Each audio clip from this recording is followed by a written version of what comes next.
From the New York Times, Amazon plans to replace more than 500,000 jobs with robots.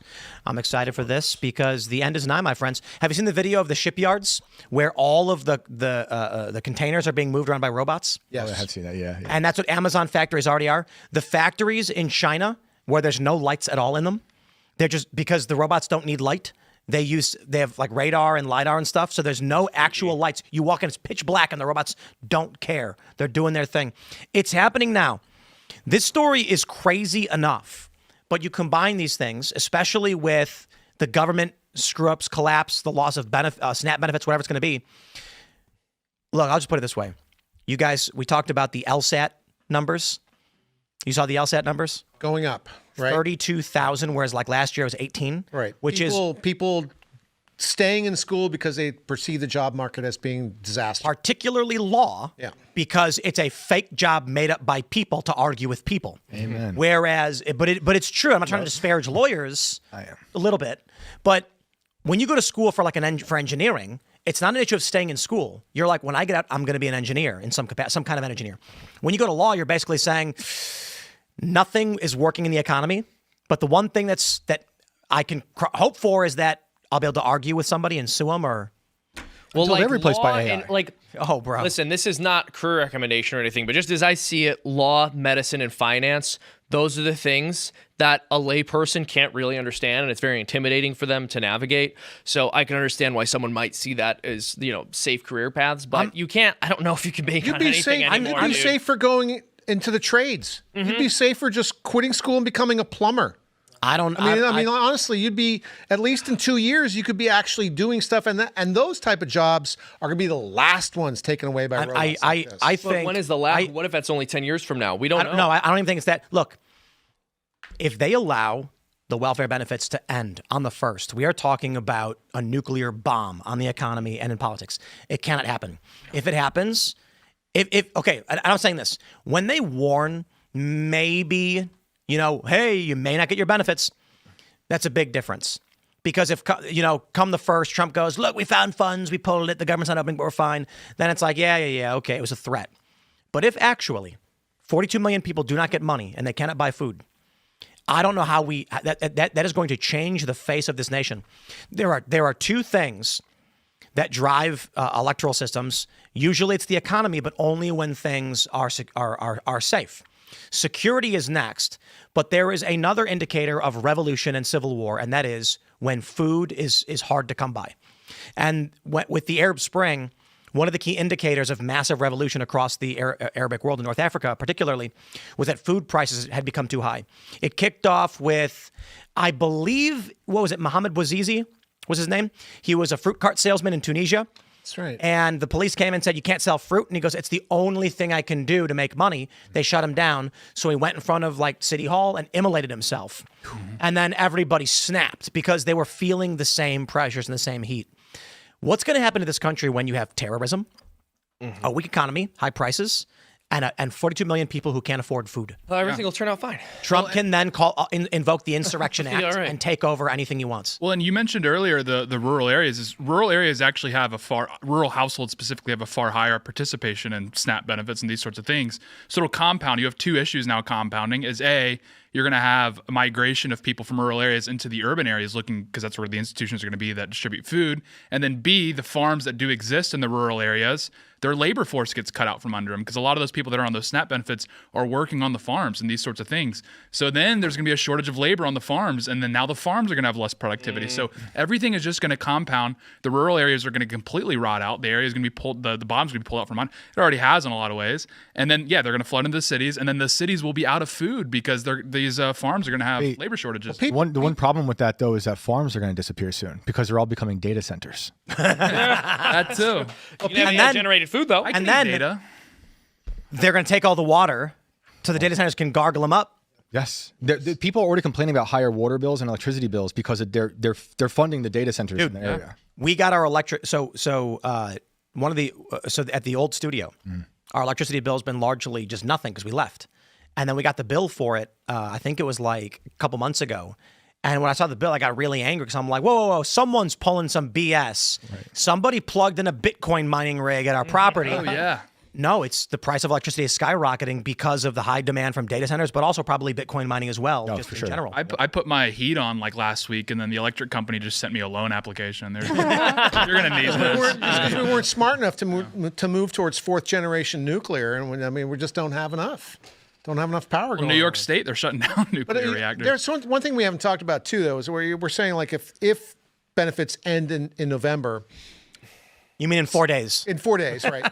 There will be some people who will reprioritize what finances they do have. Food will still be a priority over rent because it takes you longer to get evicted than it does for you to starve. Sure. So if people need to have a fixed amount of money and I got to choose between rent and food, they're still going to choose food rather. Well, we got rent, but we've got nothing to eat. So the landlords and the mortgage industry is going to have some perturbations there. Or cannibalism. Oof. Oh, Saw it in dude. Haiti. We do have a lot of Haitians. I'm telling you guys right now. I've said it before. I'll say it again. This is a fact. If social order really did break down, I mean, like the power turned off, no one knew what to do. You'd have like 3 days before people in New York were drinking each other's blood. You think I'm exaggerating? Dude, you have like 3 minutes. On Manhattan, I believe you have about 2 million people. If the water stopped flowing, you'd see a mass outmigration flooding into outer areas as people become desperate, look for food. We are not dealing with a nation of what I think what was it during the American Revolution was like 2.5 million. Yeah. Is that how many people it was? Yeah. Let's someone can you search that for me and get the number? I believe that the original 13 colonies had only a few million people. In the event, there was 2.6. Yeah. 2.6. If you had an economic collapse back then, what would you do? You'd wander into the wilderness, find a creek, and drink from it. That's right. You'd build a little mud hut. That's impossible right now. You've got about 8.8 million, I think the number is, in the New York metro. Manhattan Island alone is around 2 million. If the power and the water is gone, food spoils within days. Seriously, bro, my strawberries, I buy them, I come home, I go to the supermarket, I look at the strawberries, they look great. As soon as I get home, I pull it out, all mold. Just instantly, switch was flicked. Food's going to spoil. There's going to be some canned goods. What are people going to do? Well, how do you deal with 8.8 million people spreading out into the outer areas trying to find food? Plumbing system's not working. Nowhere to put their poop. Nowhere to find food. They're going to be ransacking houses. They're going to be stealing what they can. It is going to get apocalyptic very, very quickly. I don't know what anyone thinks is going to happen when you have 8.8 million people in one hyper-condensed area. Many are going to stay. And they're going to be like, nah, nothing ever bad happens. The government will take care of me. And then what happens when they don't have water for 2 days and all the water and all the drinks are gone from all the bodegas? Because let's be real, they're not going to get restocked. And I'm talking about the event of total social breakdown. They will start drinking each other's blood. But the buses will go faster. Indeed. They'll speed up as they flee the city with one rogue bus driver like, we got to get out of here. Right, yeah. Do you think AOC will stay behind to invoke order upon her constituents? AOC will be in a jet to Mount Weather, where she will be treated like a queen underground for the next 30 years, hiding from the people she betrayed. She is a bartender, so if we're drinking blood, a Bloody Mary could Wow. Just saying. There you go. So people in New York don't know where water comes from. No. We have, this is crazy. Go back several hundred years, and people in New York generally had an idea of where their water was coming from. Now they don't.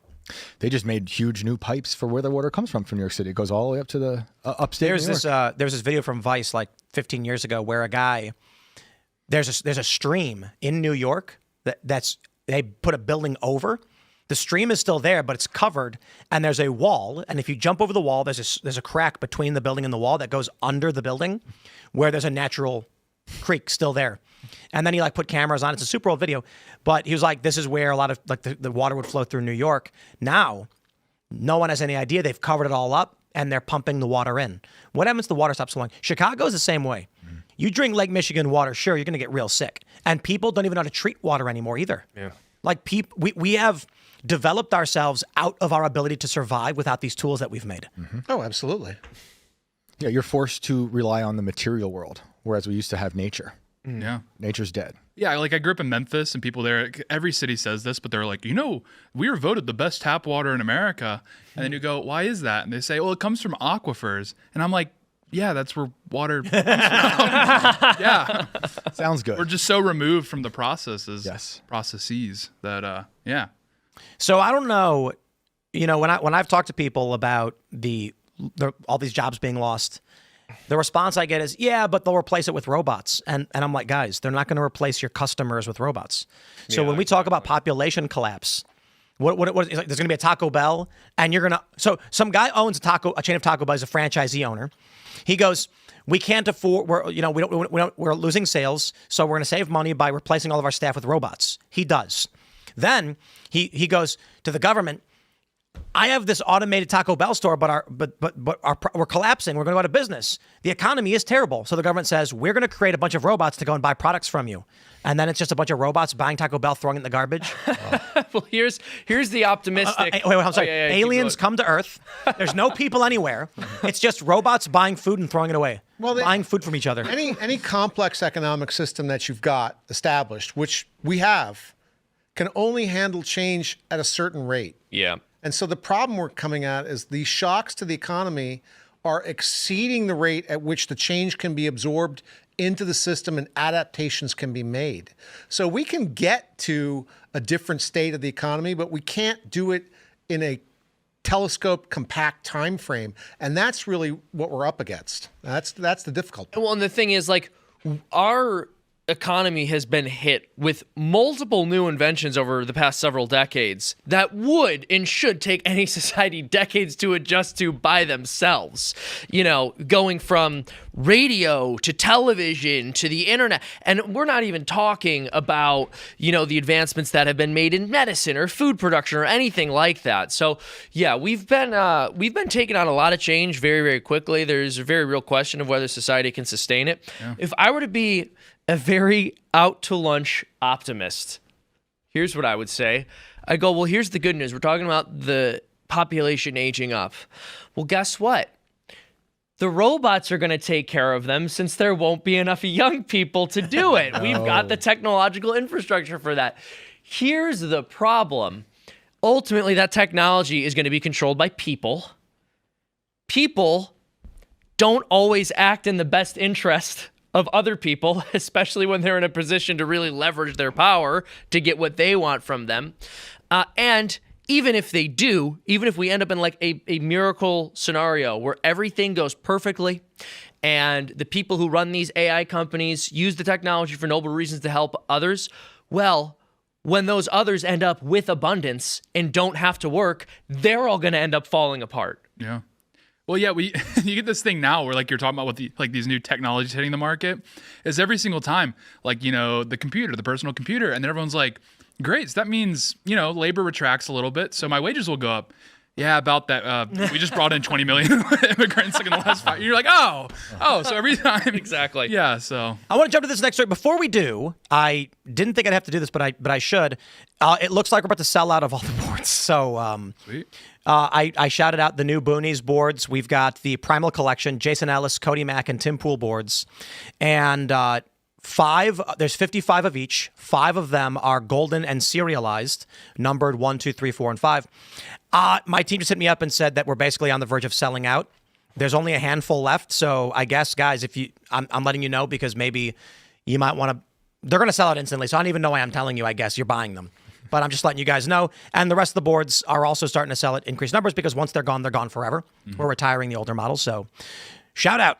BooniesHQ.com. Go to the store and grab them while you can. I'm really excited. I really appreciate it, you guys. We didn't realize it was going to sell this quickly and this we'd be so successcul. Yeah, if you thought a food shortage caused desperation, wait till you see a Boonie shortage. Yeah, that's when the knives come out. Dude. That could be the barter economy, though, because, imagine what the gold serialized board will trade for in terms of potatoes or, It's going to be like 10 years from now, and there's going to be like a guy, and he's just, for some reason, he's the king of like a 3-state region. And they're like, why? And he goes, because I have the greatest wealth. And he points to a Tim Pool serialized number 1. 100%. And they're like, whoa. Thanks for checking out this clip from Timcast IRL. Make sure to watch the show live Monday through Friday at 8 p.m. Subscribe to this channel, and we will see you all there.